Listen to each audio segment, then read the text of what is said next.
Why don't we just talk this out over dinner like reasonable adults? My sister Gabriella said through the phone, her voice dripping with the kind of sweetness that always preceded something rotten. I stood in my apartment in Tulsa, Oklahoma, staring at the stack of legal documents on my kitchen table. Documents that proved our father's house had been left solely to me. Documents that showed every dollar of the $350,000 in proceeds belonged to me alone. Documents my sister had been demanding I split with her for the past 3 weeks. I don't think there's anything to discuss, I replied, keeping my tone even. Dad's will was clear. Emily, please, just one dinner. I want to apologize for how I've been acting. You're right. I've been pushy and unreasonable. Let me make it up to you. The words sounded sincere enough, but I knew Gabriella. I had known her for 29 years, 5 years longer than she'd known me. She didn't apologize. She maneuvered. She calculated. She won. But something in me was tired of fighting, tired of the constant texts, tired of the voicemails from relatives she'd recruited to pressure me. So against every instinct screaming in my head, I agreed. Fine. One dinner. Someplace public. Perfect. How about rustic table downtown? Tomorrow at 7 p.m.? I hesitated. Rustic table was nice, expensive. Not the kind of place Gabriella usually suggested, unless she wanted to impress someone or manipulate a situation. But it was public, well-lit, and always busy. Safe enough. Okay. Tomorrow at 7 p.m. She hung up before I could change my mind. I set my phone down and looked back at those documents. My father had been a complicated man. Distant with me, but never cruel. He worked in manufacturing his entire life, managing operations at Stone Ridge Data until his retirement. He saved every penny, lived modestly, and when he passed 6 months ago, he left me his house and everything in it. The will stated clearly that I was to receive the full estate because I had been the one who cared for him during his final years. Gabriella had visited exactly twice in those 3 years. Once for Thanksgiving, once for his birthday. Both visits lasted less than 4 hours. But now that there was money involved, suddenly she remembered she had a father. Suddenly she remembered she had a sister who owed her something. I'd already sold the house. The money sat in my account, untouched, while I figured out what to do with it. Pay off my student loans, maybe invest, maybe travel. It didn't matter. It was mine to decide. The next evening, I arrived at Rustic Table 5 minutes early. I wore a simple navy dress, nothing fancy. I wasn't trying to impress anyone. I scanned the room and spotted Gabriella at a corner table, her blonde hair perfectly styled, her smile wide and fake as ever. Emily, you came. She stood and hugged me like we were long-lost friends instead of sisters who'd barely spoken since Dad's funeral. You asked me to, I said, sliding into the seat across from her. I'm so glad we're doing this. Really. I've been thinking a lot about everything, and I realize I haven't been fair to you. I nodded slowly, waiting for the other shoe to drop. With Gabriella, there was always another shoe. We ordered drinks. She ordered wine. I ordered water. We made small talk about work. She worked in pharmaceutical sales for Marison Pharmaceuticals, a job she'd bragged about for years but never seemed to actually enjoy. I worked as a logistics coordinator for Driftline Construction, managing supply chains and schedules. Boring, stable, reliable work that paid well enough. 5 minutes into our appetizers, the door opened, and a man walked in. Tall, broad-shouldered, wearing a dark leather jacket and an expression that screamed trouble. He scanned the room, locked eyes with Gabriella, and walked directly to our table. Gabriella, he said, his voice low and rough. Victor, she replied, her smile faltering just slightly. This is my sister Emily. Victor looked at me with the kind of cold assessment that made my skin crawl. He didn't extend his hand. He didn't smile. He simply pulled out the empty chair at our table and sat down. Nice to meet you, I said, my voice steady despite the alarm bells ringing in my head. Likewise, Victor replied, though his tone suggested otherwise. Gabriella shifted in her seat, suddenly looking less confident. Victor is a friend. He's here to help us work through some things. Work through what, exactly? I asked, folding my hands on the table. The house money, Gabriella said quickly. I thought having a neutral third party might help. I glanced at Victor again. Neutral third party. Right. This man looked about as neutral as a loaded gun. I don't need a mediator, I said calmly.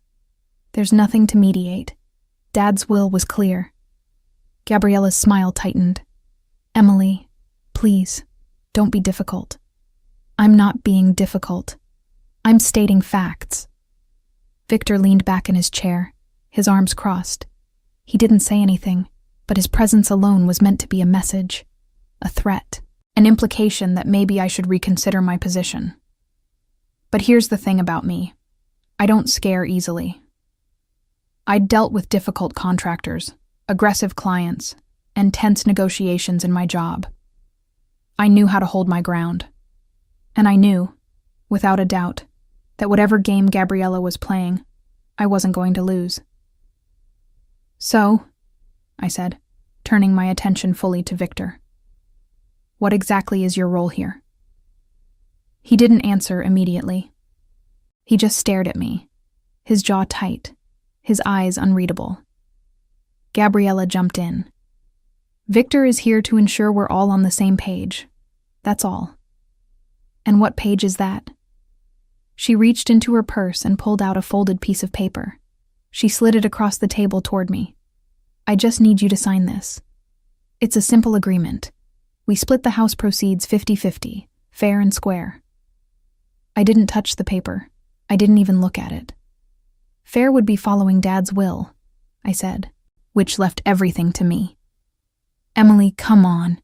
You can't seriously think it's right for you to keep all of it. I'm his daughter, too. Then you should have visited him more than twice in 3 years. Her face flushed. Victor's expression didn't change, but I saw his eyes flicker with something. Annoyance? Doubt? I couldn't tell. Just sign the paper, Gabriella said, her voice dropping into something colder. It's easier for everyone if you just cooperate. I leaned back in my chair, studying her. This was the sister I'd grown up with. The one who borrowed my clothes without asking. The one who lied to our parents about me to avoid getting in trouble herself. The one who always found a way to get what she wanted. But not this time. No, I said simply. Gabriella's eyes narrowed. Victor shifted in his seat, and for the first time, I felt a flicker of genuine unease. Not because I thought he'd hurt me here, in a crowded restaurant, but because I realized how far Gabriella was willing to go. She leaned in closer, her voice barely above a whisper. Just sign it, Emily. Don't make this harder than it has to be. And that's when I laughed. Not a nervous laugh. Not a scared laugh. A genuine, amused laugh. Because in that moment, I realized something Gabriella didn't know. Something she couldn't have anticipated. I knew exactly who Victor worked for, and I had a date with his boss later that night. Growing up, Gabriella and I were never close. She was 5 years older, which meant she got the new clothes, the bigger room, the first choice in everything. I got the hand-me-downs, the smaller space, the leftovers of her childhood. Our parents didn't play favorites intentionally. They just didn't notice the imbalance. Or if they did, they didn't care enough to fix it. Gabriella was charming. She knew how to work a room, how to make people like her, how to get what she wanted without seeming selfish.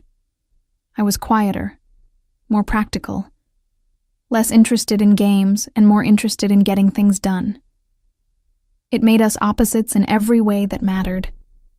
When I was in high school, Gabriella borrowed $200 from me for what she claimed was an emergency. She never paid it back. When I asked about it months later, She accused me of being petty and holding grudges. Our mom sided with her, telling me that family didn't keep score. So I stopped asking. But I didn't forget. When I was in college, Gabriella called me crying because she'd gotten into debt with her credit cards. She begged me to help her. I sent her $500 from my part-time job savings. She promised to pay me back within 3 months. She never did. When I brought it up, she told me I was being dramatic and that she'd get to it eventually. She never did.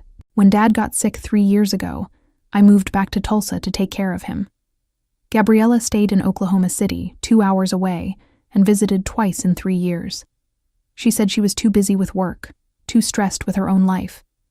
She sent flowers once. I sent updates every week. She rarely responded. I gave up my apartment in Denver. I gave up a promising job at a larger construction firm. I gave up dating, social life, any semblance of normalcy to be there for Dad. I managed his medications, took him to doctor appointments, cooked his meals, helped him bathe when he became too weak to do it himself. I watched him deteriorate slowly, watched the light fade from his eyes, watched him struggle to remember my name some days. Gabriella sent a card on his birthday. It was late. The signature looked rushed.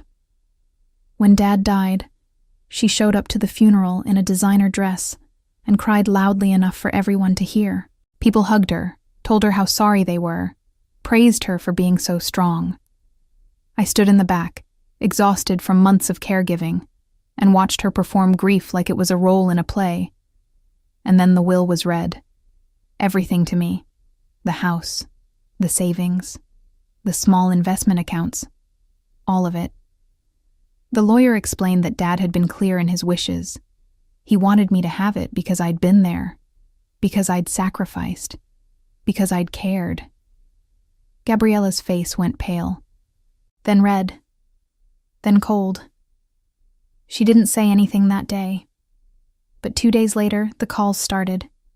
The texts, the voicemails.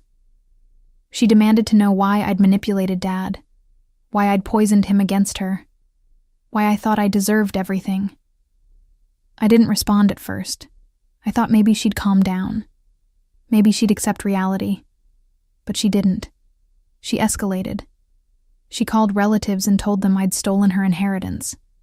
She posted vague messages on social media about betrayal and greed. She made me the villain in a story she'd written entirely in her head. And through it all, I stayed quiet. I didn't defend myself. I didn't engage. I just waited for her to run out of steam. But she never did. She only got louder, more insistent, more desperate, until now, until this dinner, until she brought Victor to intimidate me into signing away what was rightfully mine. I thought about all those years, all those times she'd taken from me and called it borrowing. All those moments she'd lied and called it protecting me. All those instances where she'd manipulated situations and called it being family. And I realized something. She'd never respected me.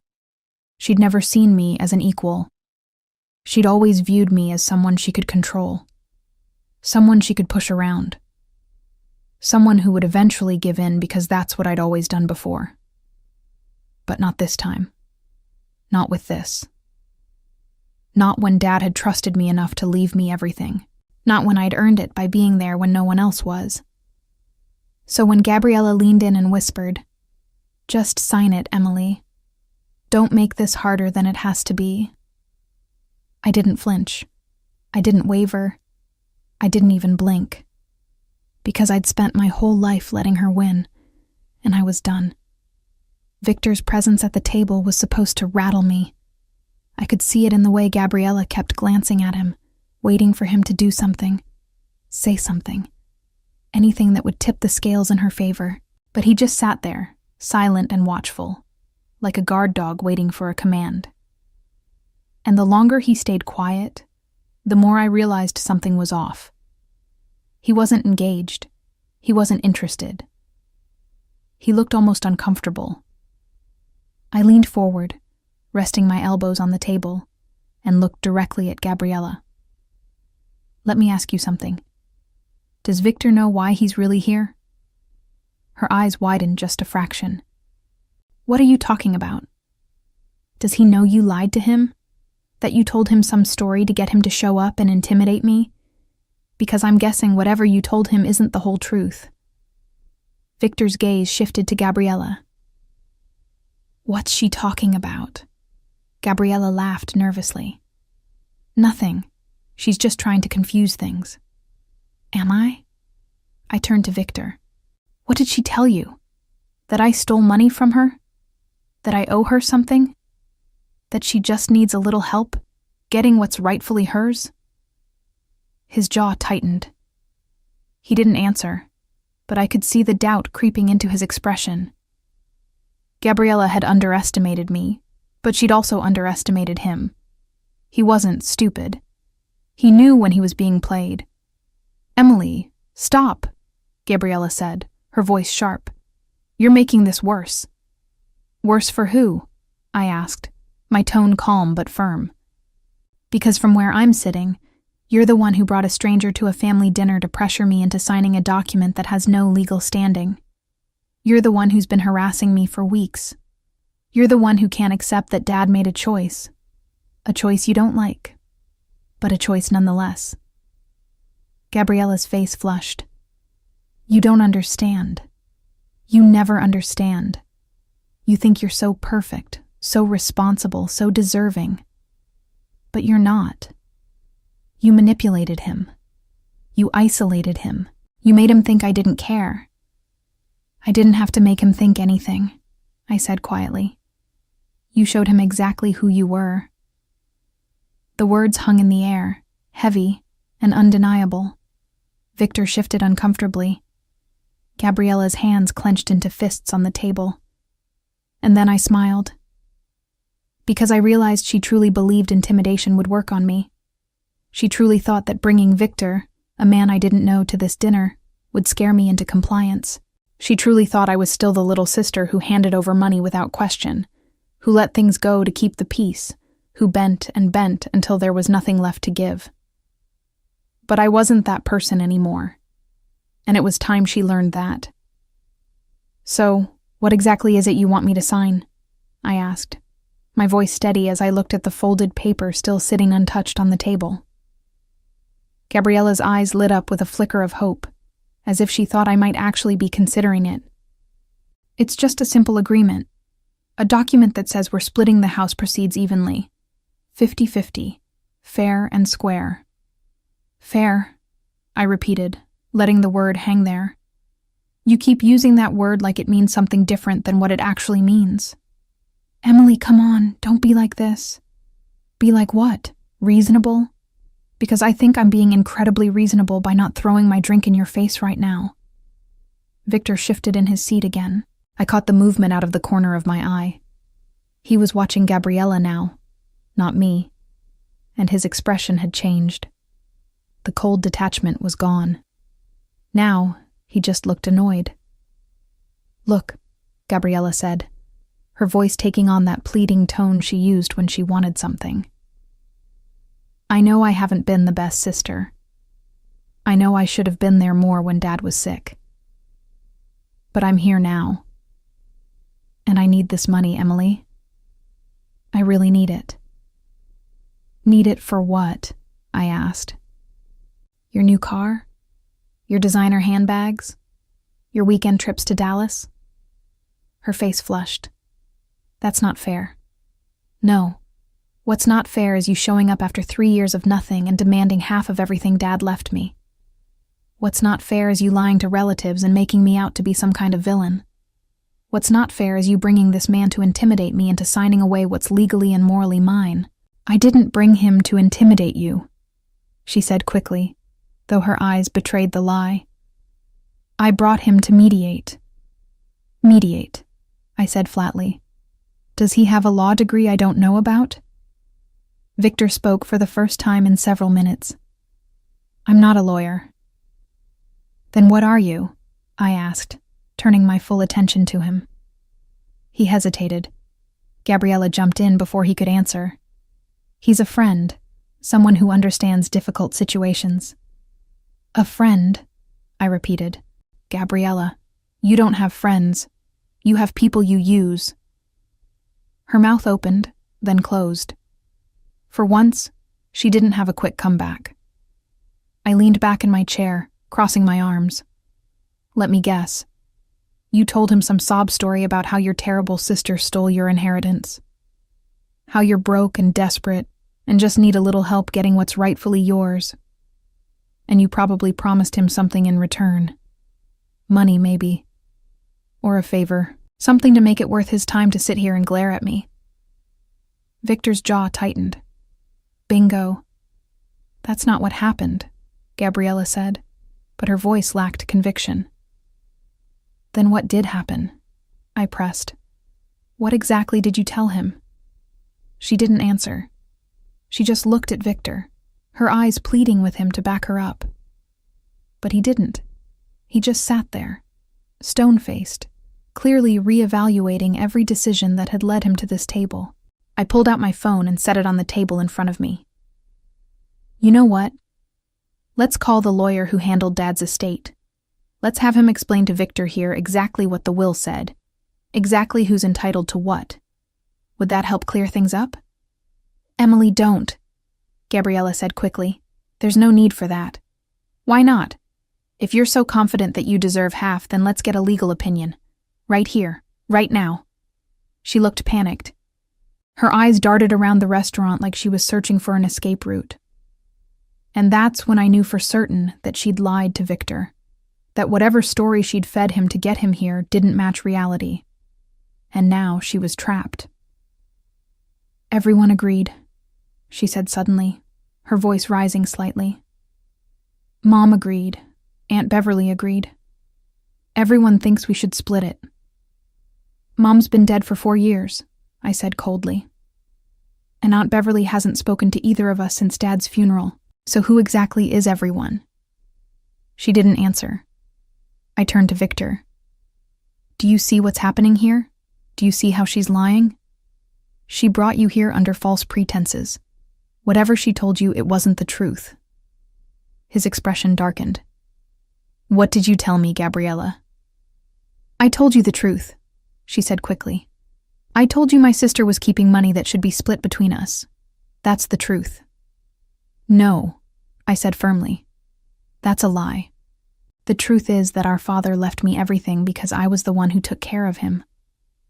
I was the one who moved back here, who quit my job in Denver, who spent 3 years managing his medication, his appointments, his daily life while he was dying.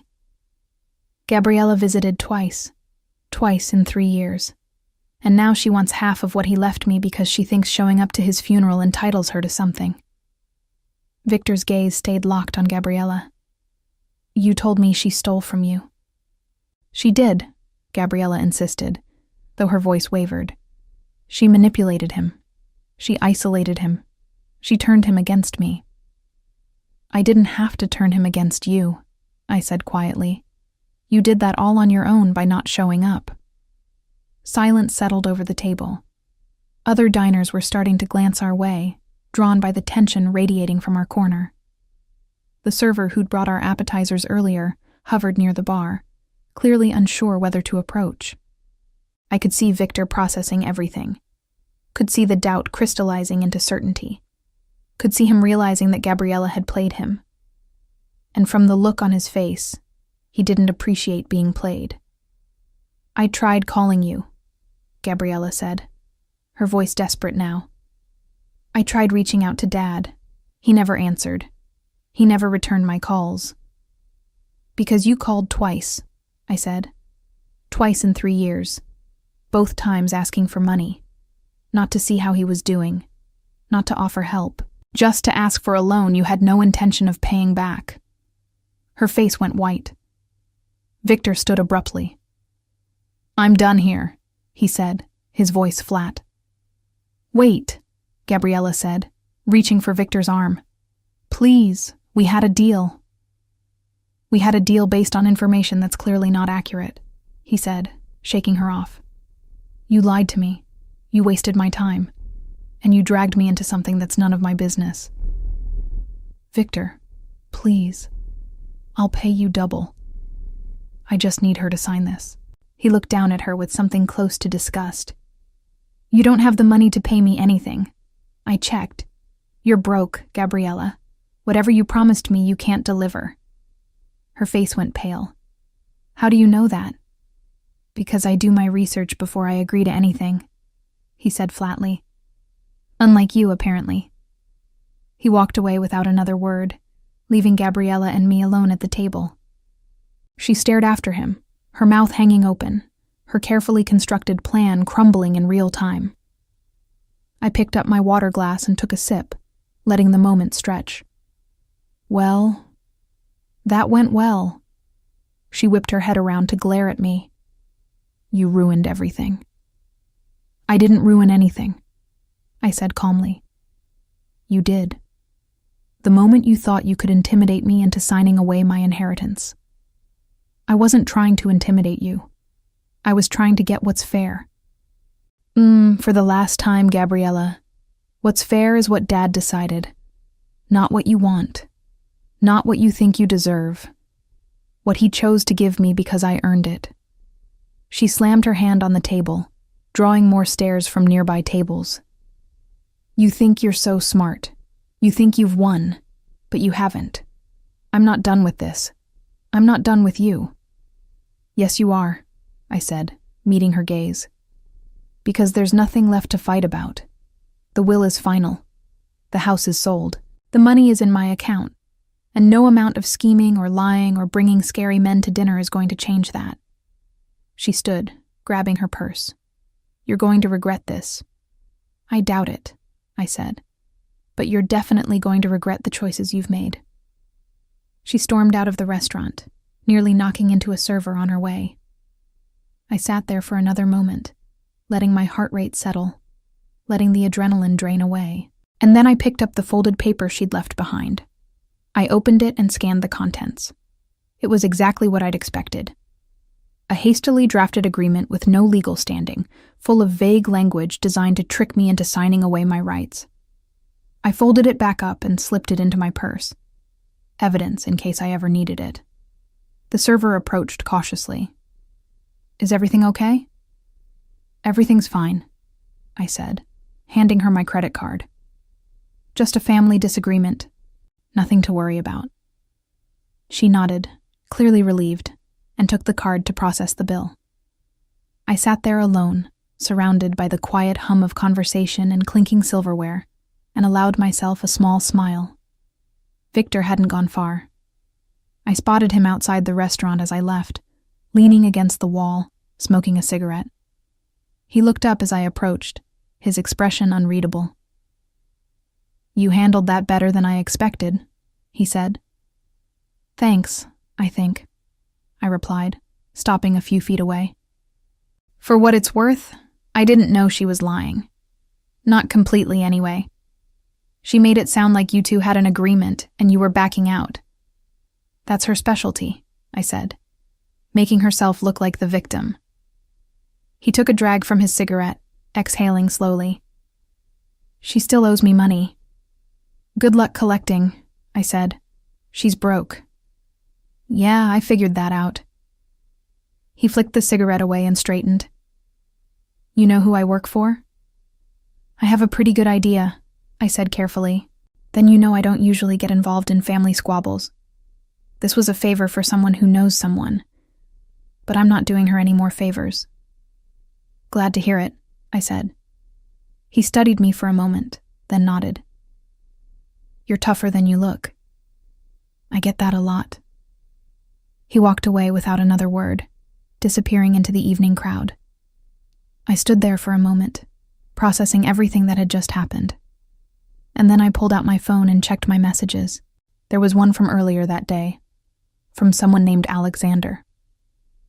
"Still on for drinks tonight? 8 p.m. at the bell tower?" I smiled and typed a quick response. "Absolutely. See you soon."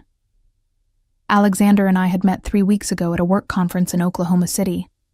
He was visiting from out of state for business, something to do with logistics and distribution networks, though he'd been vague about the specifics. We'd struck up a conversation at the hotel bar, and one thing had led to another. He was older, maybe early 40s, with sharp eyes and a slight accent I couldn't quite place. Russian, maybe, or Eastern European. He was charming in a quiet way, confident without being arrogant, and he'd asked me to dinner tonight, which I'd agreed to before Gabriella's surprise invitation. What I hadn't told Gabriella, what I hadn't told anyone, was that Alexander wasn't just some guy I'd met at a bar.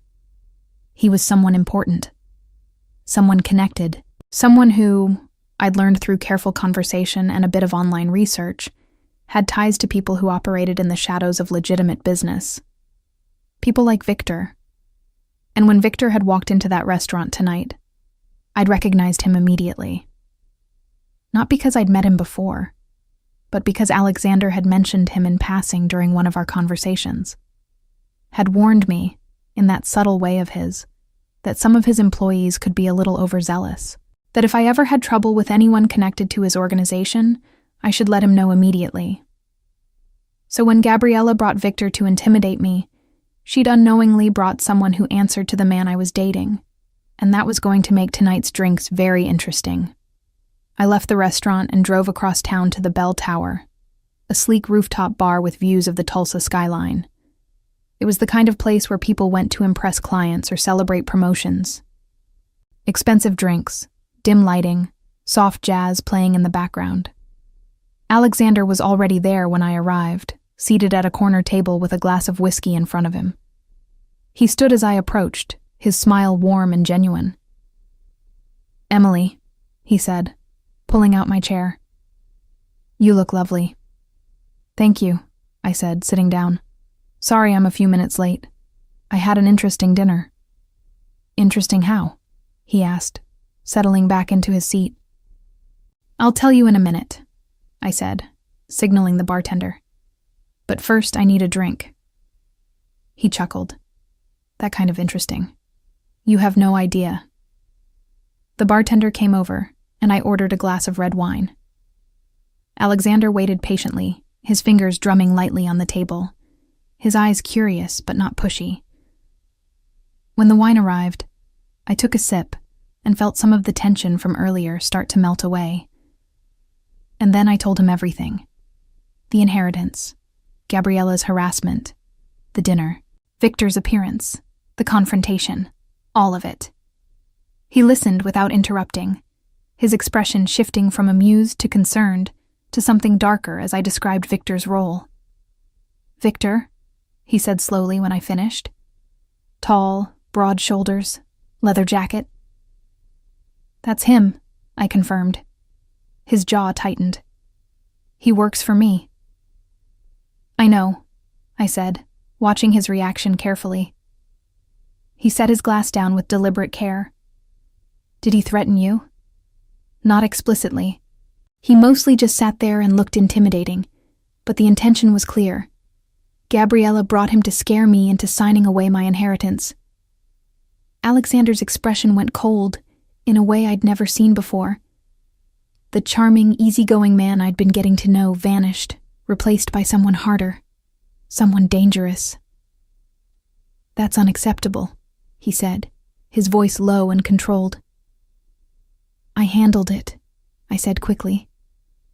He figured out pretty fast that Gabriella had lied to him. He left before things escalated.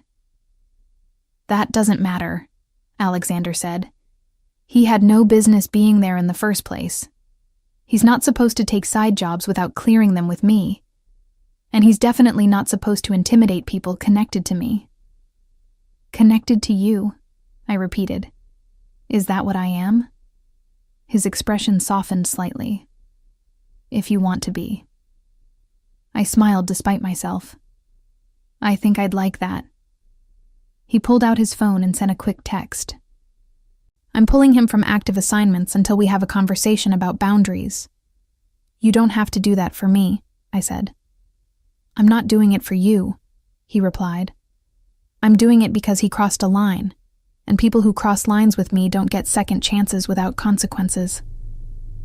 I felt a strange mix of emotions. Gratitude, certainly, but also a sense of power. For the first time in my life, I wasn't the one being pushed around. I wasn't the one scrambling to defend myself.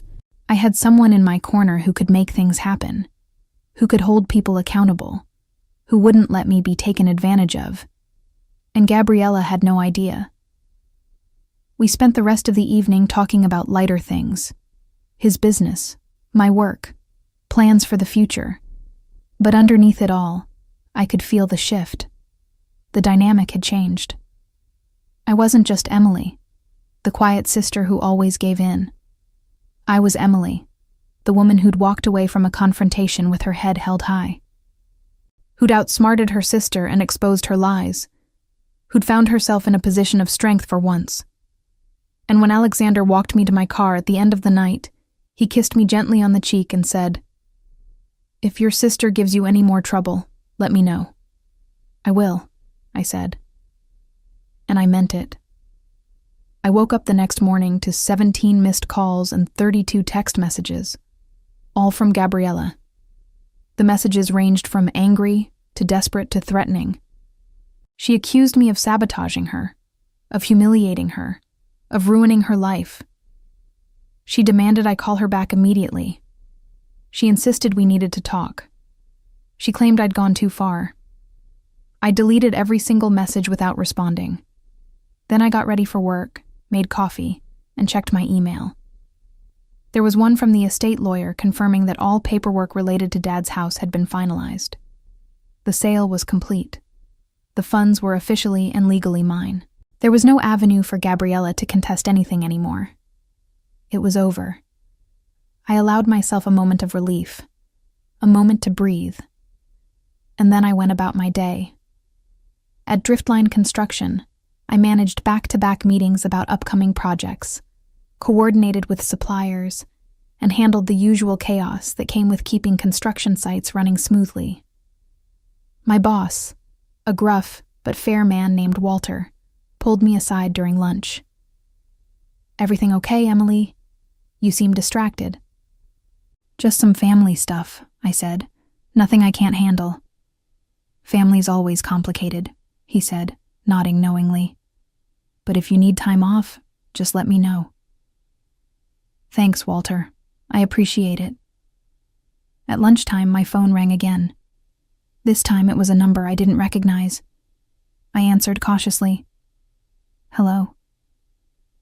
"Emily, this is Victor." I stiffened. "What do you want?" "I wanted to apologize," he said, his voice gruff but sincere. "For last night. I didn't know the full situation. Your sister lied to me. Made it sound like you owed her money and were refusing to pay. I wouldn't have shown up if I'd known the truth." "Apology accepted," I said carefully. "But why are you calling me?" "Because Alexander told me you're important to him," Victor said. "And I don't want there to be bad blood. I made a mistake. I own that. But I also want you to know that your sister's been calling me non-stop since last night, trying to get me to finish the job. She's offering me more money, promises, whatever she thinks will work. I just wanted you to know I'm not interested." "Good to know," I said. "Thank you for the heads up." "Also," he added, "Alexander wants me to pass along a message. If Gabriella contacts you again, let him know. He's handling things on his end." "Handling things how?" I asked, though I wasn't sure I wanted to know the answer. "Just trust that she won't be a problem much longer," Victor said. And then he hung up. I sat there staring at my phone, processing what he'd said. Alexander was handling things. I didn't know what that meant exactly, but something told me I'd find out soon enough. That evening, I met Alexander again, this time at a quieter restaurant on the outskirts of town called the Copper Spoon. He greeted me with a hug and a kiss, and we settled into a booth near the back. "How was your day?" he asked. "Eventful," I said. "Victor called me." Alexander raised an eyebrow. "Did he?" "He apologized. Said Gabriella's been trying to get him to keep pressuring me. He told her no." "Good," Alexander said, "because I told him if he went near you again, we'd have a serious problem." "What kind of problem?" I asked, half joking. The kind that ends with him looking for a new line of work, Alexander said, his tone leaving no room for doubt. I nodded slowly. Thank you. For looking out for me. It's not just about looking out for you, he said, his expression serious. It's about respect. Your sister disrespected you. She disrespected me by involving one of my people in her scheme without my knowledge. That's not something I let slide. So what happens now? I asked. He smiled faintly. Now? We let her dig her own grave. I didn't fully understand what he meant until 2 days later when Gabriella showed up at my apartment unannounced. I opened the door to find her standing there, mascara smudged, hair disheveled, looking like she hadn't slept in days. We need to talk, she said, her voice shaking. No, we don't, I replied, starting to close the door. She shoved her foot in the doorway. Please, Emily, just give me 5 minutes. Against my better judgment, I let her in. She stood in my living room, wringing her hands, looking more desperate than I'd ever seen her. What do you want, Gabriella? I need your help, she said. I'm in trouble. What kind of trouble? The kind that involves people you don't want to owe money to, she said, her voice barely above a whisper. I borrowed money from the wrong people. A lot of money. And now they're coming after me. I crossed my arms. And you thought bringing Victor to intimidate me was going to solve that problem? I thought if I could get you to split the inheritance, I could pay them back, she said. I thought it was the only way. Did you ever think about just asking me? I said. Did you ever think about being honest? About explaining the situation and seeing if I'd help? Would you have? She asked, her eyes red-rimmed and pleading. I hesitated. Honestly? Probably not. Not after everything she'd put me through. Not after years of lies and manipulation and being treated like an ATM. But the fact that she'd never even tried, that she'd gone straight to threats and intimidation, told me everything I needed to know. It doesn't matter now, I said. You made your choice. And now you have to live with it. Emily, please, she begged, tears streaming down her face. I'm scared. These people don't mess around. If I don't pay them back, I don't know what they'll do. I felt a flicker of sympathy. Despite everything, she was still my sister. But sympathy wasn't enough to make me forget everything she'd done, everything she'd put me through. Then you need to figure it out, I said firmly. Because I'm not bailing you out. Not this time. Not ever again. She stared at me, disbelief and anger warring on her face. You're really going to let them come after me? I'm not letting them do anything, I said. You borrowed money you couldn't pay back. You made deals with people you shouldn't have trusted. You lied to me, to Victor, to everyone. This is your mess, Gabriella. You clean it up. She stood there for a long moment, her shoulders shaking with silent sobs. And then, without another word, she turned and walked out of my apartment. I closed the door behind her and leaned against it, exhaling slowly. Part of me felt guilty. Part of me felt relieved. And part of me felt absolutely nothing at all. That night, I called Alexander and told him about Gabriella's visit. He listened quietly, and when I finished, he said, She won't bother you again. How can you be sure? I asked. Because I've made arrangements, he said simply. Her debts are being taken care of. She won't owe anyone anything by the end of the week. I blinked. You're paying off her debts? In a manner of speaking, he said. But she won't know it came from me. As far as she'll know, it's a one-time amnesty from the people she owes, a gift, and it comes with a very clear message. Stay away from you. If she contacts you again, the deal's off, and the debts come back with interest. I sat there in stunned silence. Why would you do that? Because you don't need that stress hanging over you, he said. And because I don't like people who use family as leverage. Your sister crossed a line. This is me making sure she doesn't cross it again. I don't know what to say, I admitted. You don't have to say anything, he replied. Just know that you're protected. And so is what's yours. We talked for a while longer, and by the time I hung up, I felt lighter than I had in weeks, months even. For the first time since Dad died, I felt like I could breathe without waiting for the next crisis, without waiting for Gabriella's next scheme, without constantly looking over my shoulder. A week passed with no contact from Gabriella, no calls, no texts, no surprise visits, just silence. And in that silence, I started to rebuild my life. I paid off my student loans, which had been hanging over me since college. I invested a portion of the inheritance in a diversified portfolio that my financial advisor recommended. I took a long weekend trip to Colorado to visit old friends I hadn't seen in years. I started therapy to work through the complicated grief and family trauma I'd been carrying for so long. And through it all, Alexander was there. Not hovering, not controlling, but present, supportive. He'd text to check in, invite me to dinner, send flowers to my office just because. He was everything Gabriella had never been, reliable, honest, and genuinely invested in my well-being. One evening, about 3 weeks after the dinner disaster, I got a call from an unknown number. I almost didn't answer, but something told me I should. Hello? Emily, it's me. Gabriella's voice was small, defeated. What do you want? I asked, my guard immediately up. I just wanted to say I'm sorry, she said, for everything, for the dinner, for Victor, for all of it. I was desperate, and I made terrible choices. I know you don't owe me anything, and I'm not asking for anything. I just wanted you to know that I'm sorry. I didn't say anything for a moment. I just listened to her breathe on the other end of the line. Thank you for the apology, I said finally. But it doesn't change anything.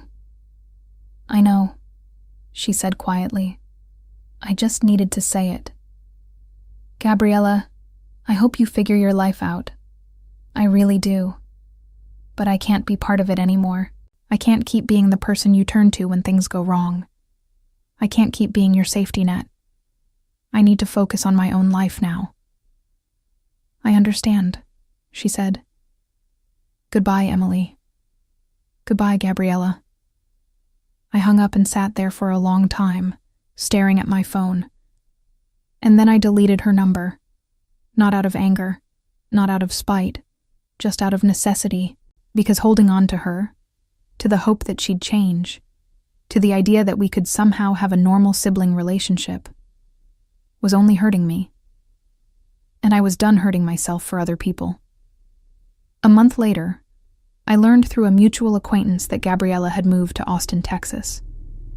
She'd found a job in pharmaceutical sales at a different company, was renting a modest apartment, and was, by all accounts, keeping her head down and staying out of trouble. I was glad for her, genuinely, but I didn't reach out. I didn't try to reconnect. I just let her go and moved on with my life. Alexander and I grew closer. What had started as casual drinks turned into regular dates, which turned into something more serious. He introduced me to his friends, his business associates, and even some of his family members who visited from overseas. And I introduced him to the life I was building for myself. A life that didn't revolve around drama or manipulation or family dysfunction. A life that was mine, built on my own terms, funded by money I'd earned through years of sacrifice and care. One night, as we sat on my balcony watching the sunset over Tulsa, he asked me if I regretted how things had gone down with Gabriella. No, I said without hesitation. I don't. Not even a little? He pressed. Not even a little, I confirmed. She made her choices. I made mine. And for the first time in my life, I chose myself. That's not something I'll ever regret. He smiled and kissed my temple. Good, You deserve to put yourself first. And he was right. I did.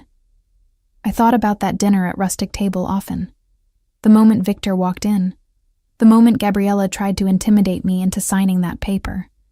The moment I laughed in her face because I knew something she didn't. And I thought about how far I'd come from being the younger sister who always gave in, who always bent, who always let Gabriella have her way. I'd become someone who stood her ground, someone who knew her worth, someone who wouldn't be pushed around anymore. Dad would have been proud. I was certain of that. He'd left me that inheritance not just because I'd cared for him, but because he'd known I'd use it wisely. He'd known I wouldn't let anyone take advantage of me. He'd known I was strong enough to stand on my own. And he'd been right. 3 months after the restaurant incident, I was thriving in ways I never had before. My work at Driftline Construction had picked up significantly. Walter promoted me to senior logistics coordinator, which came with a raise and more responsibility. I was managing 3 major construction projects simultaneously, coordinating with suppliers across multiple states, and earning the respect of contractors who'd initially been skeptical of my capabilities. My personal life was equally fulfilling. Alexander and I had settled into a comfortable rhythm. We saw each other several times a week, took weekend trips to nearby cities, and talked about the future in a way that felt both exciting and natural. He never pressured me, never tried to control me, and always made it clear that my independence was something he admired rather than threatened by. One evening in late October, Alexander invited me to dinner at his home. He lived in a beautifully restored Victorian house on the outskirts of Tulsa, with high ceilings, original hardwood floors, and furniture that looked like it belonged in a museum. He cooked for me that night, a traditional Eastern European meal that he explained had been passed down through his family for generations. "This is incredible," I said, savoring the rich flavors of the braised beef and roasted vegetables. "I'm glad you like it," he said, smiling. "My grandmother would have approved." We talked about everything and nothing. About his childhood in a country he rarely named but described in vivid detail. About my memories of Dad before he got sick. About the dreams we had for ourselves, both individually and together. And then, toward the end of the meal, he grew serious. "I need to tell you something about your sister," he said. I set down my fork. "What about her?" "She's been making inquiries, asking around about you, about me, about how you and I know each other." I felt a chill run down my spine. "What kind of inquiries?" "Nothing dangerous," he assured me quickly. "Just curious. But it suggests she's not as willing to let things go as she claimed." "What do you want me to do?" I asked. "Nothing," he said. "I just wanted you to be aware. I've got people keeping an eye on the situation. If she becomes a problem, we'll handle it." I nodded slowly. Part of me wasn't surprised. Gabriella had never been good at accepting defeat. But another part of me was disappointed. I genuinely hoped she'd moved on, that her apology had been sincere, that we could both live our separate lives in peace. "She's not going to let this go, is she?" I said. "Probably not," Alexander admitted. "But that's her problem, not yours. It becomes my problem if she keeps trying to insert herself into my life. Then we make sure she understands the consequences of doing that," he said simply. I appreciated his protectiveness, but I also knew I couldn't rely on him to fight all my battles. At some point, I needed to make it clear to Gabriella, once and for all, that I was done. That opportunity came sooner than I expected. 2 weeks later, I was grocery shopping at a store near my apartment when I saw her. Gabriella was standing in the produce section, examining avocados like she had all the time in the world. She looked better than she had during her desperate visit to my apartment. Her hair was styled, her makeup perfect, her clothes expensive. She looked like the Gabriella I remembered from before everything fell apart. I considered turning around and leaving, avoiding the confrontation entirely. but something in me refused to run. I'd spent too long being intimidated by her, too long letting her dictate the terms of our relationship. Not anymore. I walked up to her. "Gabriella." She turned, her eyes widening in surprise. "Emily, I didn't know you shopped here." "I live a few blocks away," I said. "What are you doing in Tulsa? I thought you moved to Austin." "I did," she said quickly. "I'm just visiting. For work." "For work," I repeated, not believing her for a second. She set down the avocado and turned to face me fully. "Look, I know things between us are complicated, but I've been thinking a lot about what you said, about how I need to figure out my own life. And I have been. I'm doing better. I really am." "That's great," I said, my tone neutral. "I'm happy for you." "Are you?" she asked, her eyes searching mine. "Because I feel like you don't believe me." "What I believe doesn't matter," I said. "What matters is that you're taking care of yourself and staying out of trouble." She nodded, but I could see the frustration simmering beneath her composed exterior. "I heard you're dating someone important." There it was, the real reason she was here. "I am," I said. "His name is Alexander. And yes, he's important to me." "Is he important in other ways too?" she pressed. "What are you really asking, Gabriella?" She hesitated, then leaned in slightly.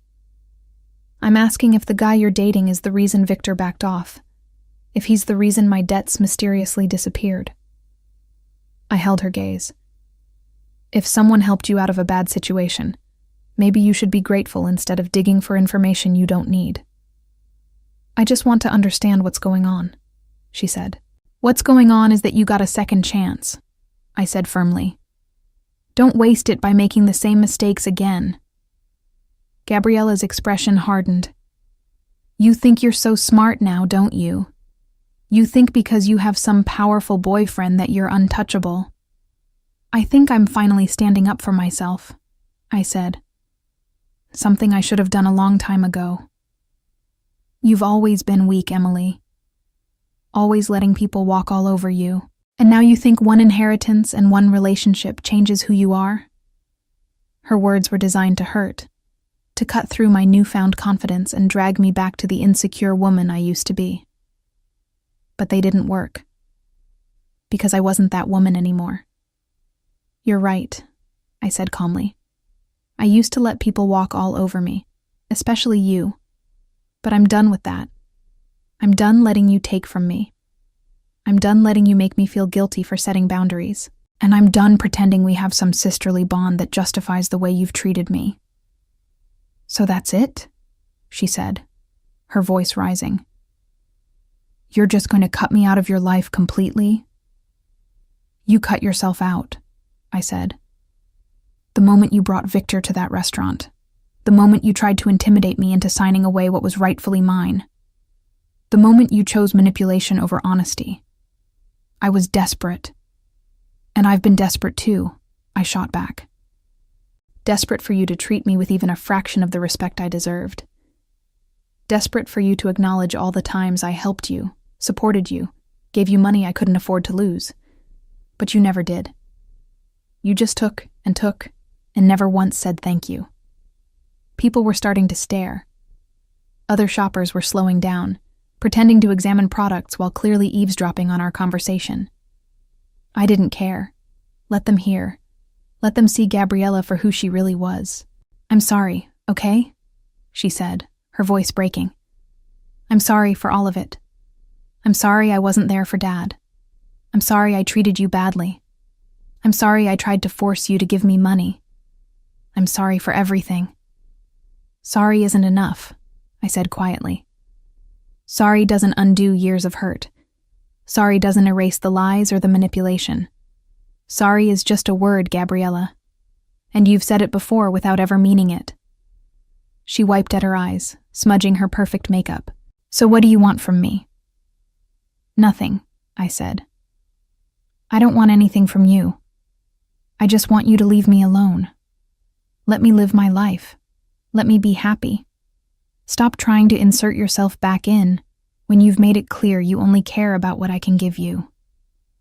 "That's not true," she protested. "Isn't it? You didn't come to Tulsa for work. You came because you heard I was dating someone connected, and you wanted to see if you could use that connection somehow. You're still looking for an angle, Gabriella. You're still trying to figure out how to benefit from my life." She opened her mouth to deny it, but no words came out. Because we both knew I was right. I picked up my shopping basket. "Goodbye, Gabriella. I hope you find whatever it is you're looking for. But you won't find it with me." I walked away, leaving her standing there in the produce section, tears streaming down her face. And for the first time, I didn't feel guilty. I didn't feel sad. I just felt free. When I got home, I called Alexander and told him about the encounter. He listened quietly, and when I finished, he said, "You handled that perfectly." "It didn't feel perfect," I admitted. "It felt messy and uncomfortable." "Most important conversations do," he said. "But you set a clear boundary. You told her exactly where things stand. That's all you can do." "What if she keeps trying?" I asked. "Then we deal with it," he said. "But my guess is she got the message. You made it clear there's nothing for her to gain by continuing to pursue you. She'll move on eventually." I hoped he was right. Over the following weeks, I heard nothing from Gabriella. No calls, no texts, no surprise visits. It seemed she'd finally accepted that our relationship was over. I focused on work, on my relationship with Alexander, on building the life I'd always wanted but never thought I could have. Walter at Driftline Construction assigned me to lead a major project, a new commercial complex being built on the north side of Tulsa. It was the biggest responsibility I'd ever been given, and I threw myself into it completely. The project was complex, involving dozens of contractors, hundreds of deliveries, and tight deadlines that left no room for error. But I thrived under the pressure. I coordinated logistics like a conductor leading an orchestra, ensuring every piece fell into place at exactly the right moment. Walter watched from the sidelines, occasionally offering advice but mostly letting me handle things on my own. "You're a natural at this," he told me one afternoon as we surveyed the construction site. "I should have promoted you years ago." "Better late than never," I said, smiling. "I'm serious, Emily. You've got a real future in this industry. I could see you running your own firm someday." The idea intrigued me. Running my own business, being my own boss, building something from the ground up that was entirely mine. It felt like a natural extension of everything I'd been working toward. 4 months after the grocery store encounter, I got an unexpected call from the same mutual acquaintance who told me about Gabriella's move to Austin. "Emily, I thought you should know. Gabriella's been asking about you again, specifically about your relationship with Alexander." "What's she saying?" I asked. "She's telling people that you're in some kind of dangerous relationship, that Alexander is involved in criminal activity and you're going to get hurt. She's basically trying to make you look naive or stupid for being with him." I felt anger flare in my chest. "She's spreading rumors about me?" "And about him," the acquaintance confirmed. "I don't know if she's trying to sabotage your relationship or just cause drama, but I thought you should know." I thanked her for the information and immediately called Alexander. When I told him what Gabriella was doing, his response was calm but firm. "Let her talk," he said. "People who know me won't believe her, and people who don't know me don't matter." "But she's trying to ruin your reputation," I protested. "She's trying to ruin yours," he corrected. "She wants to make you look foolish for trusting me. She wants to create doubt in your mind about our relationship. Don't let her." He was right, of course. This was Gabriella's last-ditch attempt to insert herself into my life, to create chaos, to make me second-guess my choices. But I wasn't going to let her succeed. I spent the next week quietly reaching out to people Gabriella had spoken to, calmly explaining the situation and providing context. I didn't trash talk my sister or get defensive. I simply told the truth. That Gabriella and I had a complicated relationship, that she'd been unhappy with how our father's estate was settled, and that she was now trying to create problems in my personal life as retaliation. Most people were sympathetic. They'd heard enough stories over the years to know that family drama could be messy and complicated. And those who knew Alexander vouched for his character without me even having to ask. Within 2 weeks, Gabriella's rumor campaign had fizzled out completely. The few people who'd been willing to listen to her gossip quickly lost interest when they realized there was no substance to her claims. And then, one evening in early spring, I got a call from a number I didn't recognize. When I answered, I heard Gabriella's voice on the other end. "Emily, please don't hang up." I considered it, but curiosity got the better of me. "What do you want, Gabriella?" "I need you to know that I'm done," she said, her voice thick with emotion. "I'm done fighting with you. I'm done trying to get something from you. I'm done with all of it." "Good," I said simply. "I'm also calling to tell you that I'm moving. Not just to another city, but out of state. I got a job offer in Seattle. It's a fresh start, a chance to get away from all of this." "I'm happy for you," I said, and I meant it. "I know you don't believe me, but I really am sorry for everything. I know I messed up. I know I hurt you, and I know I don't deserve your forgiveness. But I wanted you to know that I'm trying to be better." "I hope you succeed," I said. "I really do. But Gabriella, I need you to understand something. Even if you become the best version of yourself, even if you completely turn your life around, that doesn't mean we'll ever have a relationship again. Too much has happened. Too much damage has been done." "I know," she said quietly. "I'm not asking for that. I'm just asking you to know that I'm sorry." "Okay," I said. "I hear you." We talked for a few more minutes, and then she said goodbye. It was the most civil conversation we'd had in years. And when I hung up, I felt a strange sense of closure. Not forgiveness, exactly, but acceptance. Acceptance that our relationship was over, and that was okay. I told Alexander about the call later that night. We were sitting on his porch, watching the stars come out, when I recounted the entire conversation. "Do you believe her?" he asked. "I think she believes herself," I said. "Whether she actually follows through remains to be seen. But it doesn't matter to me anymore. She's not my responsibility." "Good," he said, pulling me closer. "You deserve to focus on your own life." And that's exactly what I did.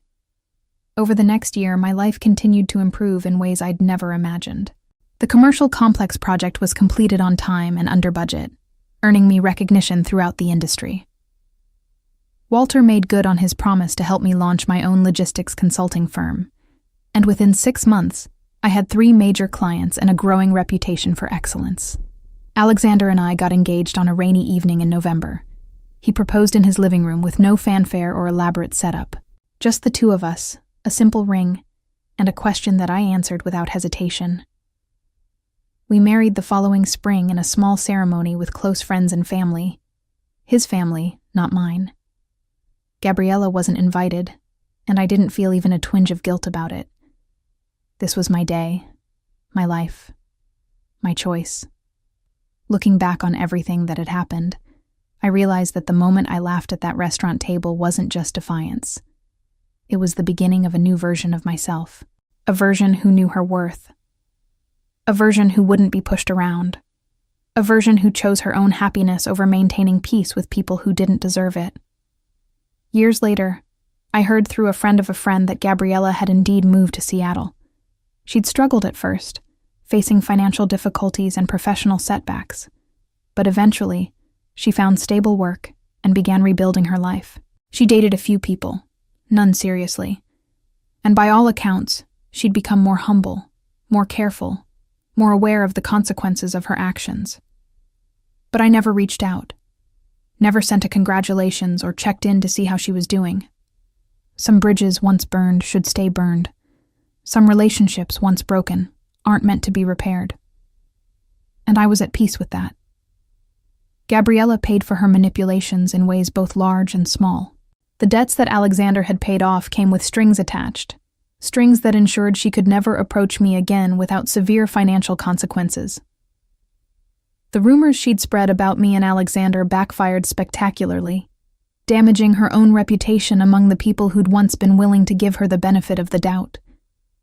And the inheritance she'd fought so hard to steal from me? She never saw a penny. Meanwhile, I'd used that money to build a life that was successful, fulfilling, and entirely on my own terms. As I stood in my consulting firm's office one afternoon, looking out at the Tulsa skyline, I thought about the journey that had brought me here. The pain, the anger, the fear, the triumph. All of it had shaped me into someone stronger, someone wiser, someone who knew that revenge wasn't always about destroying your enemy. Sometimes, it was about building a life so good that their absence from it was its own punishment. I smiled, turned away from the window and got back to work. Because that's what survivors do. We build, we grow, we thrive, and we never ever look back.